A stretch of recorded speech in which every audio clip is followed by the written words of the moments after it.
UCL Game Week 2 predictions. FC Wonderkid here with me and Bretson. And don't forget to comment your predictions and like this video for more prediction videos of game weeks of the Champions League. Last one went pretty well on YouTube. So smash that like button to show that you're enjoying these videos. So Bretton, I think the first game on a Tuesday that makes sense for us to touch base is on Man United.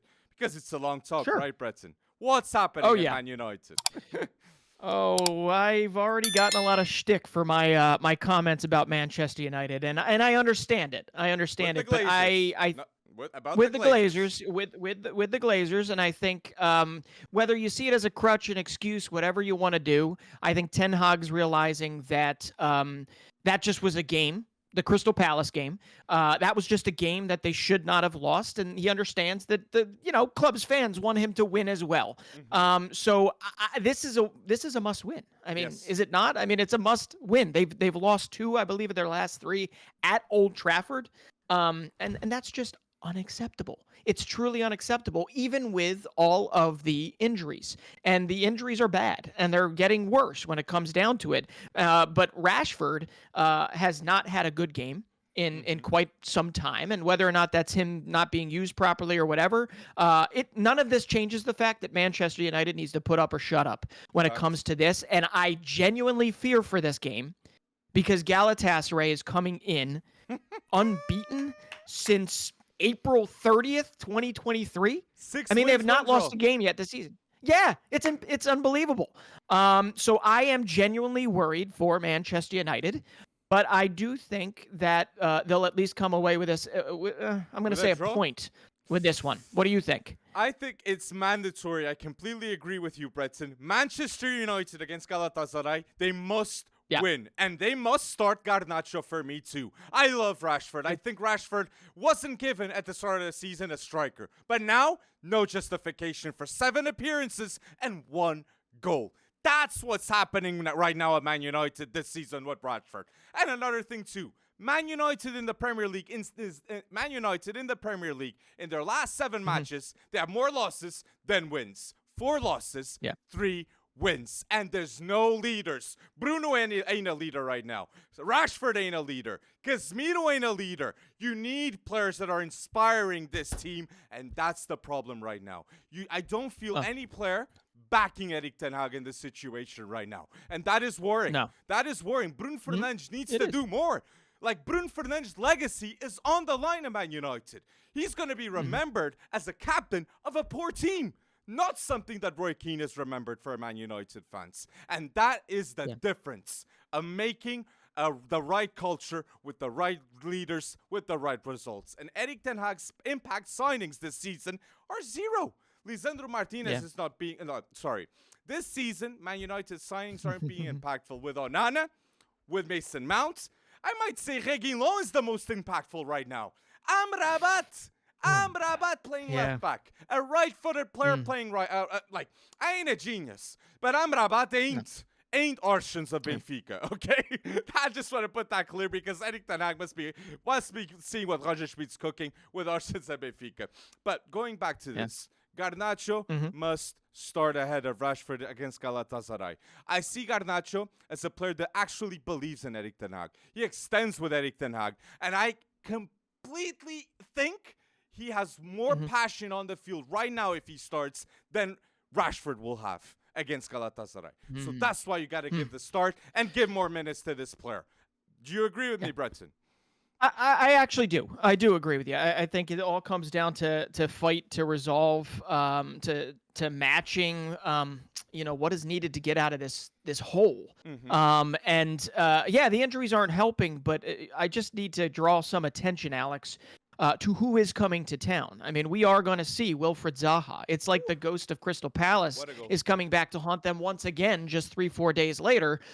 So you've got Zaha, you've got Turkoglu, you've got Mauro Icardi coming to town. You've got Angelino, who I think is going to do some damage on that left side. So it's really, really a compelling, one that you would see as lopsided in the past. I think they last played each other in the Champions League in 2012, back when you had, who was it? Vidic and Scholes' last few years and all that. This is a very, very different Galatasaray, and one that I gotta say, coming into this, I think they might be favorites. In terms of form, I agree. They're unbeaten this season.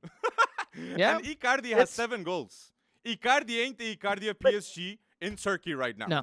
And Zaha's first goal, that was beautiful to see. Confidence, right place, right time, and the right shot. Very intelligent player once again.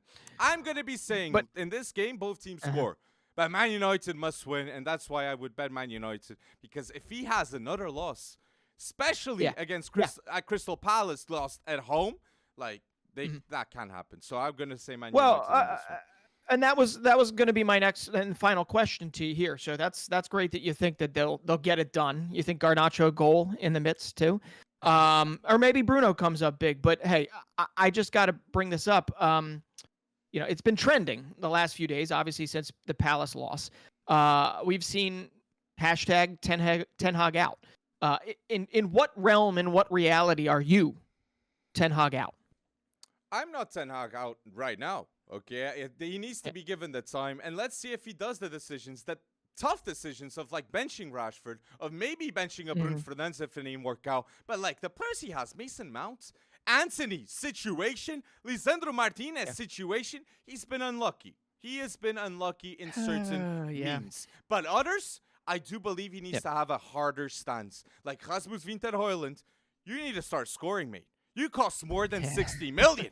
This needs to happen. You have that mentality, you have talent, you have many things. But if you're not scoring, Martial's going to be playing once again. And I was saying Martial was a problem. So no solutions. So Rasmus Højlund, please be a solution to Man United, because that's why they got you. So that's what I really had to say, because that will make the difference. They have 11 goals conceded, Man United, and 7 goals scored. Because Rashford ain't balling, crazy. Winter-Højlund ain't balling, and Bruno Fernandes ain't leading the team to wins. So that is problematic, and Ten Hag needs to go bold. But tell us down below in the comments your opinions on this game. But let's go with these next games. That always comment down below your predictions to people. Union Berlin-Braga. What are you thinking here? Away for Braga.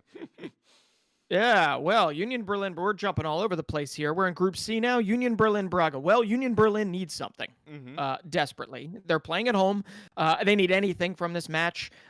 They just lost to newly promoted Heidenheim. I believe they've lost, 5 in a row now? So I'm going to say that when their back is against the wall, as it likely has been multiple times as they've overperformed the last few seasons, that they will get at least a point. But I'm going to go a little bit further, and I'm going to say they will beat Braga, and it will be an ugly match. Ugly match. I think Braga can do something here, okay? I believe in Braga. Oh, I do too. I believe in Ricardo Horta. Oh, wait. Do you think it's going to go to Braga? Sorry. No, I think Union Berlin is going to devolve this game into an ugly match somehow. And I think that they are going to get a loose goal, and I think they're going to win 1-0 in this one. It's an oddly specific match, but they really, really need one. So, yes, I think Braga can play football, really good, solid football. It's just whether or not they can do it in Berlin if Berlin plays the way I think they're going to play. I'm going to go with 2 Braga, so a bit biased on my end because I'm Portuguese too. But I love Al-Musrati. I love Simon Banza that's coming off the bench for Abel Ruiz, Victor Gomes. They played for the under-21s of Spain. This is a Braga team with a ton of options. And please pay attention to Al-Musrati that would start for many, many Premier League teams. Even a Wolves next to João Gomes. That would be a terrific duo. But yes, okay, so Salzburg, Real Sociedad. This is an interesting one because I saw, everyone saw the goal of, not the goal, the celebration of Kubu, okay? The twerk celebration, man.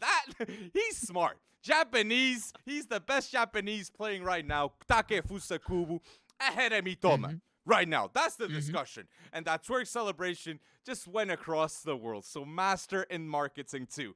Going bold, Kubu. And only Bellingham and Lewandowski have more goals than Kubu in La Liga. So it's true. What a player. It's true. Yeah.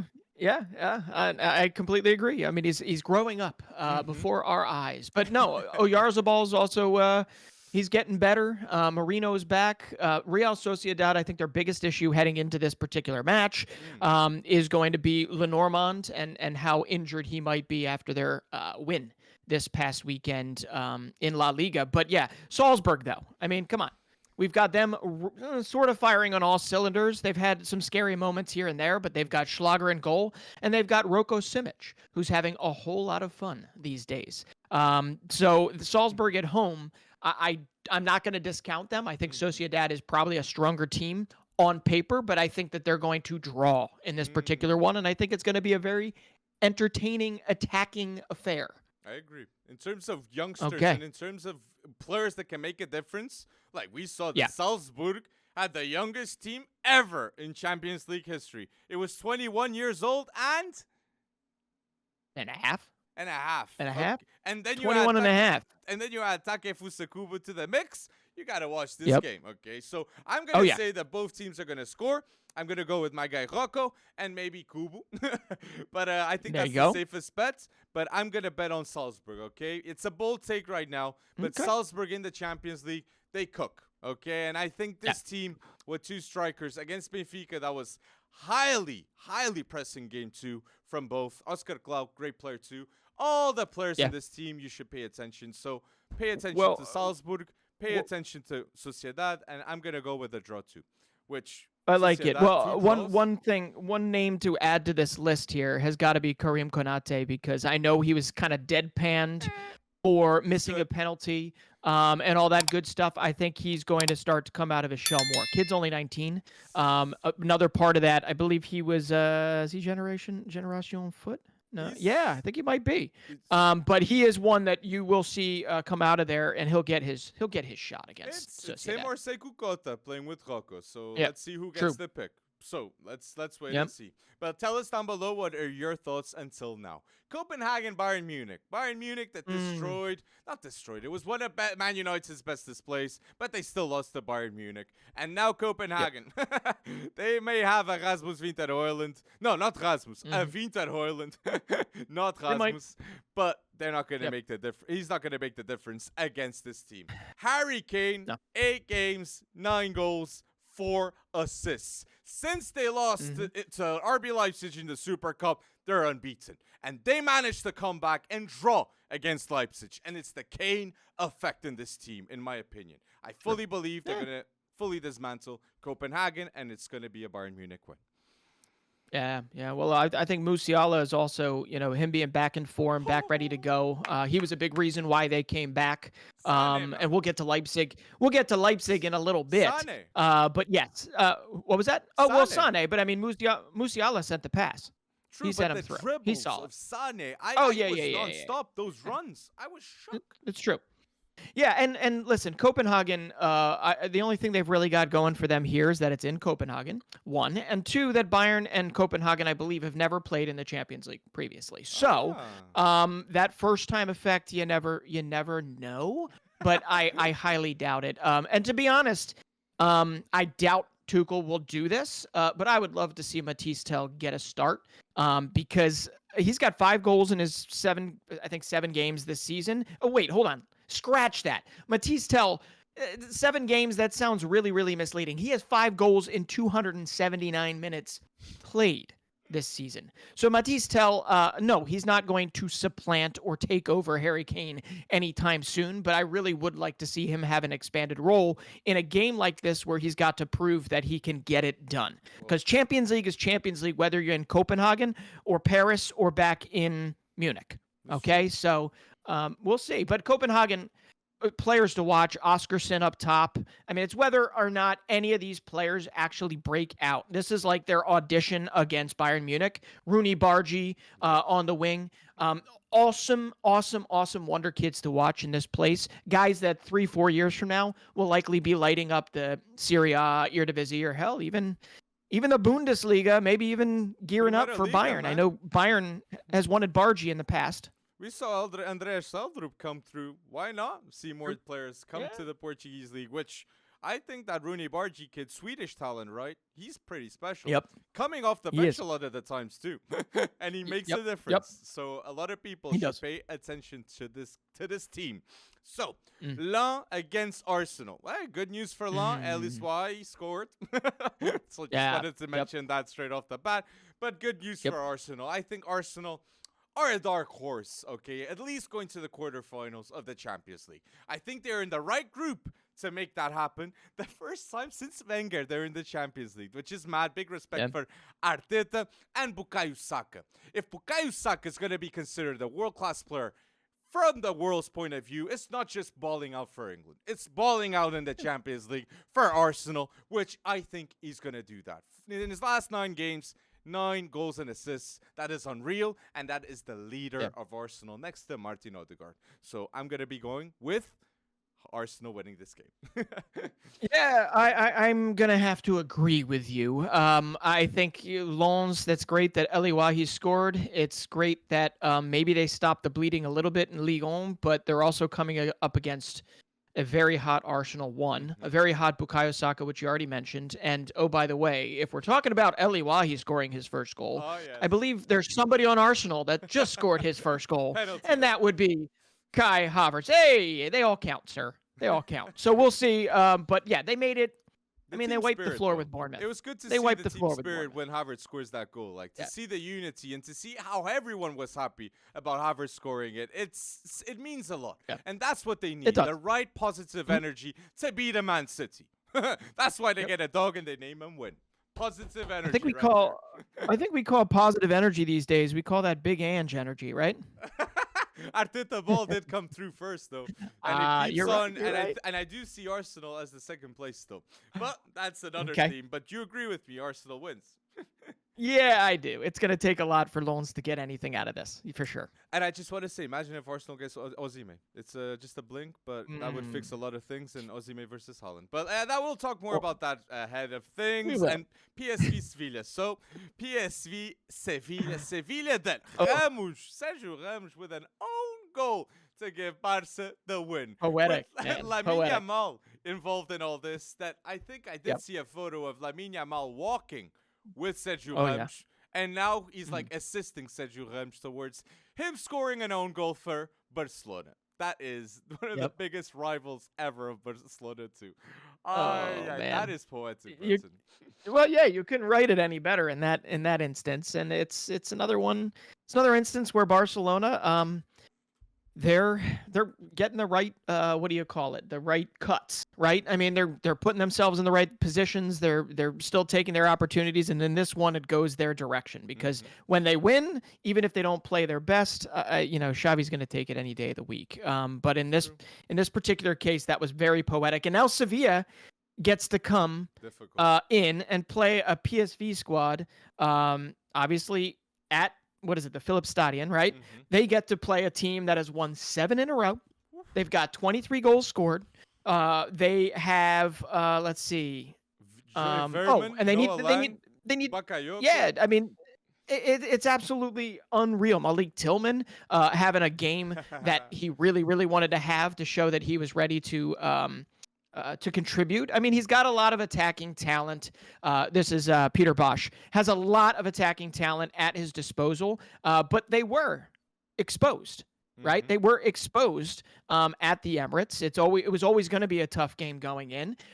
So it doesn't matter if you've won 7 in a row in the Eredivisie, because the Champions League is a different breed. And Sevilla, while they're known more for their Europa League plaudits, they still obviously have the possibility to make this one tough. But I think Johan Bakayoko, I think, the form that Luke de Jong is in, he's turning back time, and I really, really think PSV is going to actually be able to win this one.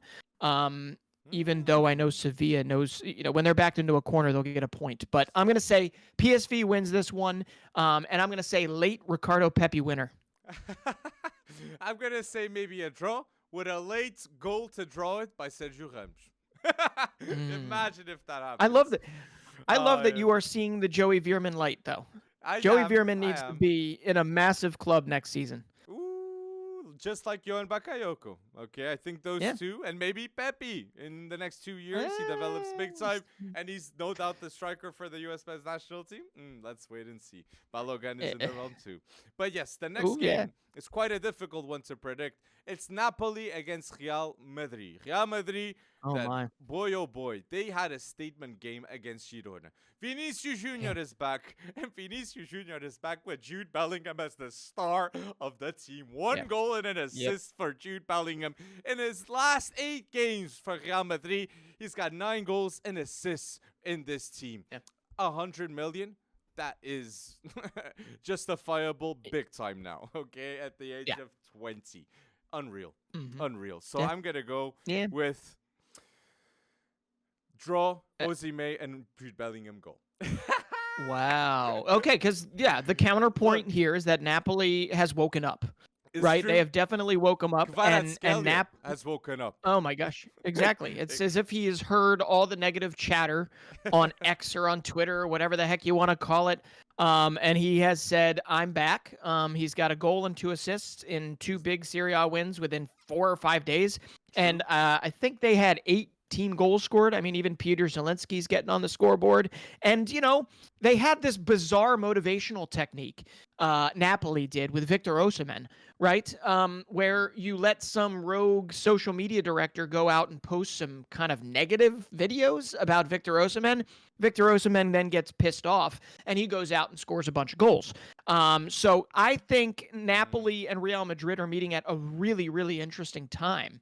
But I think this is not early season Napoli. This is Napoli of now. And I agree with you. I think they're going to share the points in this one. Because remember, in the last one, Union Berlin actually took Real Madrid all the way to the end. And it took was it a late Jude Bellingham goal that was, earned them the 3 points, which was kind of heartbreaking for Union Berlin.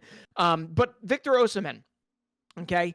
I mean, imagine having to motivate a striker or just rattle a striker that already has 5 goals in 6 Serie A games this season and an assist in that their Champions League game, but he's also got 79 goal involvements in 87 starts for the club in all competitions, and he's led you to a Scudetto title, the first one since Maradona was around.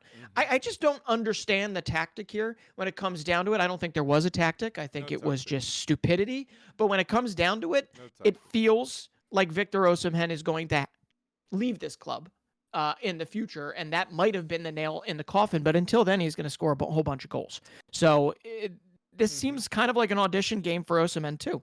Does it not? I think the world already knows about Osimhen. Osimhen, of course, in terms of African strikers, he's one of the best ever already, in my point of view, at the age of 24, 25. That is unreal what he's doing in a short period of time. 24. And 24, unreal. So what I have to say about the Osimhen incident, Victor Osimhen is a Napoli legend.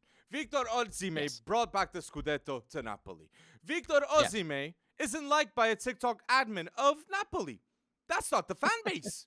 That's not the fan base. Literally, fire that man. Yes, exactly. We do our posts on SC Wonderkid. We get them right. This man can't get them wrong for a team like Napoli. It's unreal and disrespectful towards one of the biggest legends of Napoli in such a short period of time, which too, Victor Osimhen is the most expensive player in Napoli's history. So Cristiano Ronaldo would never get a post like this in any club he's played for. I'm not even saying on previous clubs, ex-clubs. No one would treat him like that. No one would treat star players like this. So something is under. Maybe when you say tactic is maybe there's something under that we don't know that's happening beneath the club. And Victor Osimhen didn't even say hi to his teammates after that incident. He wasn't happy. He deleted every image associated to Napoli in his Instagram account. So this is it. Yeah, so Victor Osimhen will be leaving. Right. Will be leaving. He will be leaving Napoli soon, and I think the biggest contenders to get Victor Osimhen, one is Real Madrid, because they are badly in the need of a striker. And let's imagine Osimhen, Vinicius, Mbappe one day, Rodrigo's in trouble. But Bellingham behind them, that would be unreal. And the other club's Chelsea, because Chelsea is desperate for a striker, and they will pay whatever it takes, okay, to get a man with his solutions. And a Didier Drogba type thing, okay, he's Senegalese, different legacy, but African, and to make a difference at Chelsea. I would love to see him at Osimhen at Chelsea. It would be interesting too.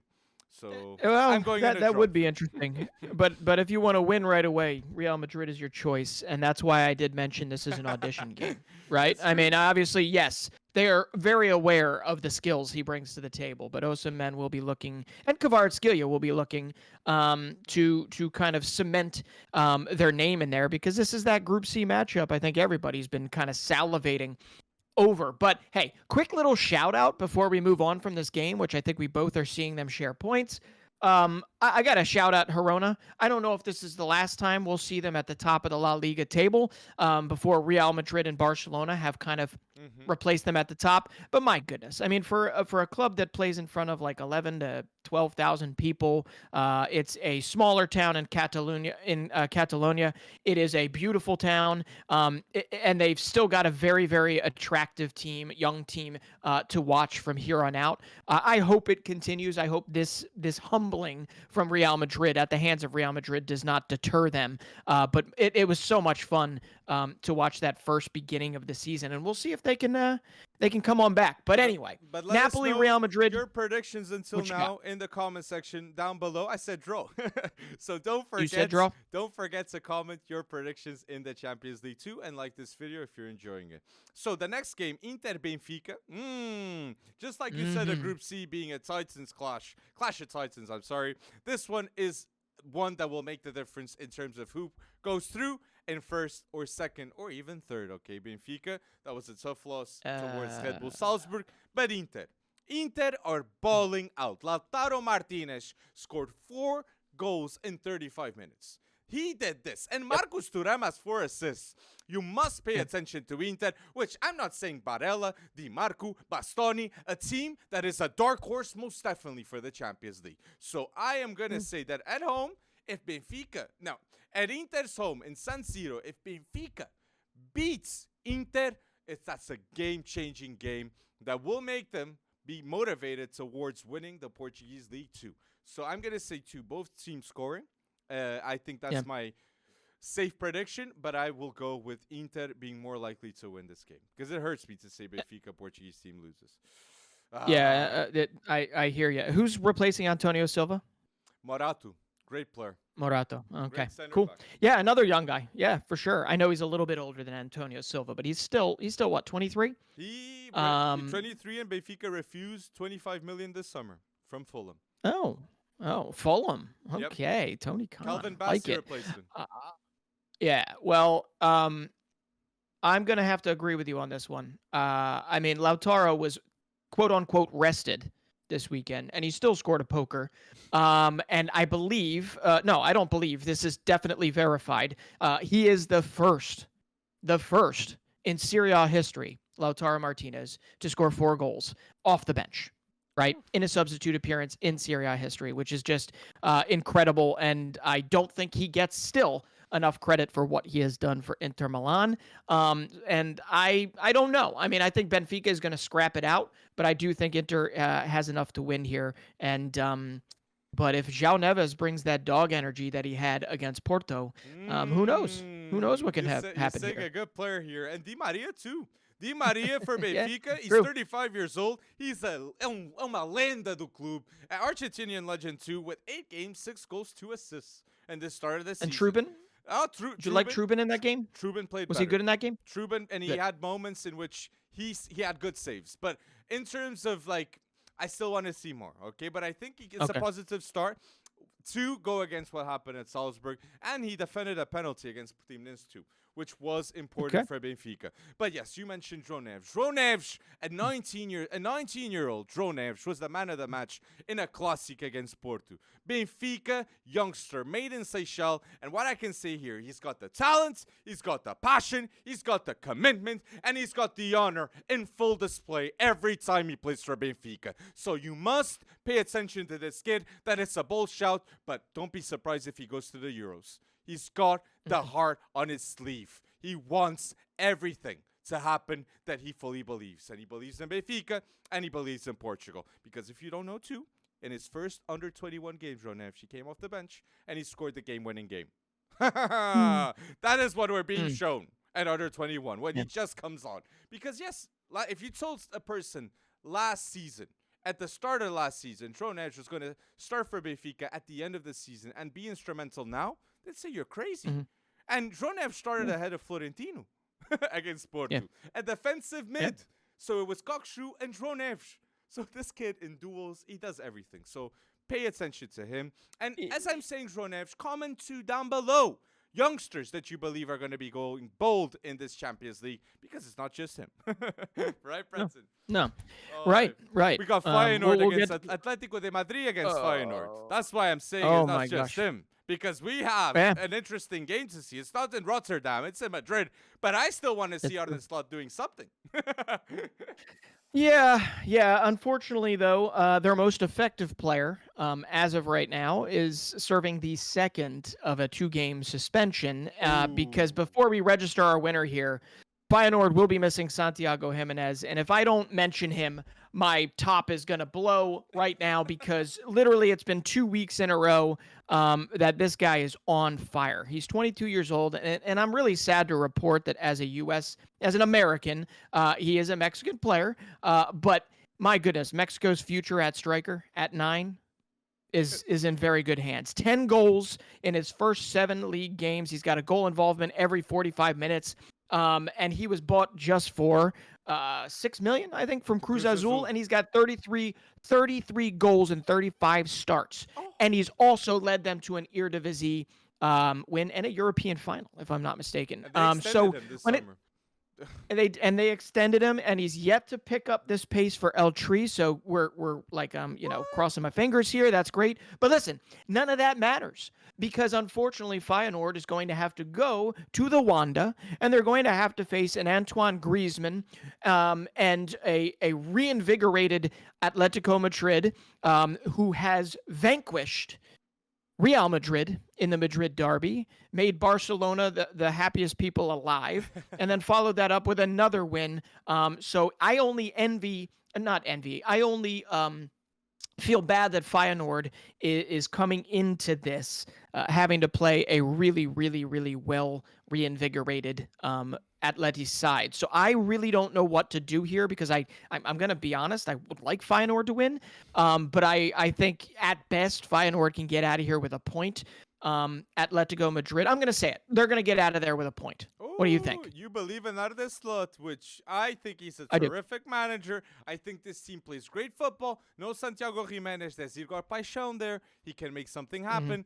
But I'm not going to be as much of a believer. I'm going to go Atletico because I do believe Atletico won't win La Liga, but Atletico will be a strong contender to win La Liga, and they will be strong in the Champions League too.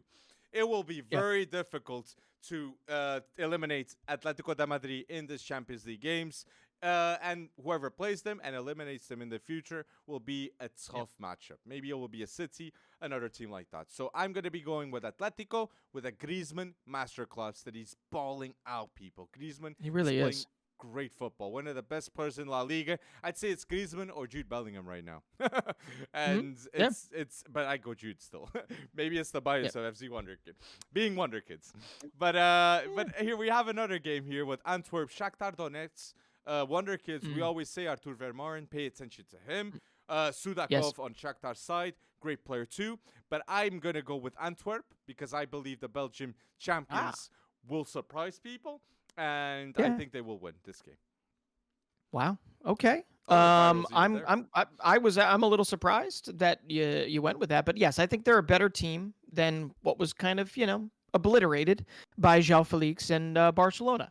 They're in match week 1. So I agree with you. I think Royal Antwerp is going to win, and I think you need to watch out for Soumaila Koulibaly, who was on the books at Borussia Dortmund, and then Royal Antwerp picked him up for cheap.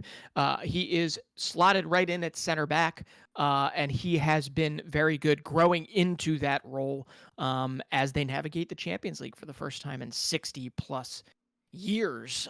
So it's really, really impressive. I like their makeup, and Shakhtar did not do necessarily anything to make me think that they are going to come in here and, knock Royal Antwerp's socks off. But yes, Vermeeren, Koulibaly, those are two you definitely have to watch. And one of the best players in the Pro League over the last season and a half has been Gel Bataille, he can play on the right, on the left, and he's a fullback that is kind of on the moderately young side, but I think you'll see him get picked up by a quote-unquote bigger team in the future. So definitely watch them, but I go with Antwerp. Ah, yes. So we're both agree on this one. So comment down below your predictions until now with this. Celtic Lazio. Yep. Well, this is an interesting matchup, okay? See Brendan Rodgers against Mauricio Sarri. Two interesting managers that are very well known worldwide in football. But I think this is going to be electric game at home. Champions League games at home for Celtic. It's always interesting and historic. But sometimes. So I'm going to be saying Celtic to win this game with Abada bowling out. Ooh, well, listen, 12th man is real. Celtic Park has it. I think Big Ange left a really nice blueprint behind for Brendan Rodgers to build upon. So I'm going to agree with you. I think Celtic is going to actually win this game because I don't know what's going on in Rome, but the two Roman clubs are having terrible starts to the season. I mean, absolutely terrible starts to the season. Lazio has won 2-7, and Maurizio Sarri, I don't think, can smoke any more cigarettes faster than he already is. But listen, for Celtic, you mentioned Abada. I'm going to mention Matt O'Reilly.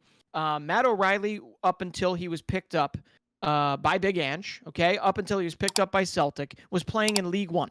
Okay, and now he is considered one of the most important players on the pitch for Celtic. He just signed an extension. He's already got, I believe, 5 goals this season. He just signed, he's a midfielder, too, and he just signed that contract extension, but he also just provided the dramatics against Motherwell, where they scored in the 97th minute to walk away with all the points. So 12th man's going to do their bidding here. Celtic wins over Lazio in, I think, one of the shock upsets. And you say 12th man, you can say the same with this team. Signal Iduna Park, Dortmund against AC Milan. AC Milan, that is a team with a ton of history in the Champions League. It's a tough one to predict, but I'm going to give a shout out to the AC Milan midfield. No Tonali, no problem. Tijani Reinders, what a signing he's been. Under the radar, one of the best midfielders in Calcio right now. And Yunus Musa. What an engine. If you judged him from Valencia, watch him now at AC Milan. And even a Loftus-Cheek that seems really happy where he is right now. Ben said, come back. So I'm going to say AC Milan's going to win this game. And I want to give a shout out to Rafael Leão in Serie A. 3 goals, 3 assists. He's the big man now. And if there's a start bench cell with Rafael Leão, Chiesa, and Kvaratskhelia, you have to start Rafael Leão in my view. He's the player that can be in the Ballon d'Or top 5 discussion if he balls out in the Champions League. And I believe you can dream. You can dream. So dream on, Rafael Leão, and make it happen with a smile on your face that you keep on doing on the pitch. So I think Milan will surprise a lot of people and win this game. Okay. Well, that's it. I think Signal Iduna is just a tough place to play. 70,000. The yellow wall is widely seen as, I don't know, one of the most imposing, figures or the imposing sides of a stadium when you walk into it. It's flippin' breathtaking. But I think the narrative here, I'm going to say Dortmund, Milan share points in this one. Milan has exercised the demon of that Milan derby, and they have come back and beat Lazio. Christian Pulisic has 3 goals and 1 assist in 500 minutes this season, which already eclipses what he was able to do and double that in an injury-riddled season for Chelsea last season. And no, this is not a dig at Chelsea. This is very simply put, Christian Pulisic is happy, he is confident, and he is healthy, and long may it continue. And I want to see him return to the place that nurtured him, to the place that brought him a whole lot of joy in his start in professional football and do really well. So I'd love to see another Christian Pulisic a Christian Pulisic goal, even though I think they're going to share the points here. And just a quick shout out. I thought Dortmund were going to start the season pretty terribly in the Bundesliga, and they've done pretty dang well. Daniel Malen has stepped his game up a notch and deserves a nod for what he's been able to do this season. He's been very good in that right wing. So we'll see what happens. Interesting one. Don't forget to comment down below your prediction until now. This is another one. St. James Park with the Newcastle is always a tough game, okay? And Mbappe If he's going to be in the Ballon d'Or discussion, he needs to beat these adversities. Adversities that right now he's not playing too well. PSG's not playing too well in the league. So they need an answer, and that's where Mbappe can answer to the whole world, showing up, and as he does for France. So let's see if it does, and they win. Well, you have them winning at St. James or no? I have them winning because they're in a position in the league that they have to win. So Mbappe, fair enough, hat trick if it has to be the case. Because I'm confused. I don't know how you score 4 goals against Marseille and then you get shut out by Clermont. Right? That's pretty insane. But listen, Newcastle, here's the other little data point here. And I do owe Newcastle an apology after, I think it was, 3 straight losses or a big win and then 3 straight losses from Newcastle. They haven't conceded a goal, Alex, in their last 5 games. They haven't conceded a goal. Not one. Okay? And they've won a whole bunch of those games, too. They weren't all 0-0 draws, and they've been doing that with Sven Botman in and out of the lineup, with Sandro Tonali in and out of the lineup. So they've, won a whole bunch. They've scored 11 in their last 3 games. Alexander Isak can score, from the penalty marker, and he can score an open play as well. And it's been really, really impressive. So I think PSG, it is. I agree with you. It's a put up or shut up type of game. Either PSG is going to get beat relatively soundly by this Newcastle team, or PSG is going to light them on fire because Mbappe, something, gets inside of Mbappe and just makes him want to take it out on all of the tune. So I don't think there's a sharing points type of situation here. I think one is going to win or the other is going to win. And I am going to take the other end of this. I'm going to say sound defense wins. Newcastle rules the day on this one, and they win a pretty historic game against PSG. With 0 goals suffered in their last 5 games, which is impressive. It's crazy. As you just mentioned. Pretty good. Yep. Comment down below what are you thinking about this game too. Leipzig, Man City. Leipzig, a team that didn't manage to beat Bayern Munich, winning 3-0. So this is going to be an interesting one. And Man City, a team that loses to Wolves, okay? A team, Wolves, that has no more Matheus Nunes, no more Ruben Neves, no Raul Jimenez, but they have Pedro Neto. That Pedro Neto is a star when he's not injured, okay? Pay attention to this man, one of the best wingers in the Premier League at such a young age. Please, okay? So I just want to say City needs to have a response. And just like I said with PSG, I say fully the same with Man City against Leipzig. And they have demons in the past, okay? Haaland scored 5 goals in the past against RB Leipzig. I fully believe that he can make something very hard for them, and he can score a hat-trick in this game. So I'm going to say Man City winning away from home at Leipzig. Okay. Yeah, I mean, he's due, right? Haaland, if I'm not mistaken, it's been a while since he's been scoring some goals. I really don't know. I'm kidding in some respects. But yes, he was shut out this last game against Wolves. Yeah, and he was on the bench the game previous to that in the Carabao Cup that they lost. So, yeah, I mean, Erling Haaland is probably due. And, yes, Leipzig is he's perennially scored a lot of goals against Leipzig. But listen, this is Xavi Simons, right? This is Benjamin Sesko. This is, Castello Luqueba scored a goal. This is almost FC Wonder Kid in the Bundesliga. And they also have some wily veterans in there. And maybe Manchester City's licking some wounds. I don't know. But Pep Guardiola came out and he said, there are a lot of games that have been played.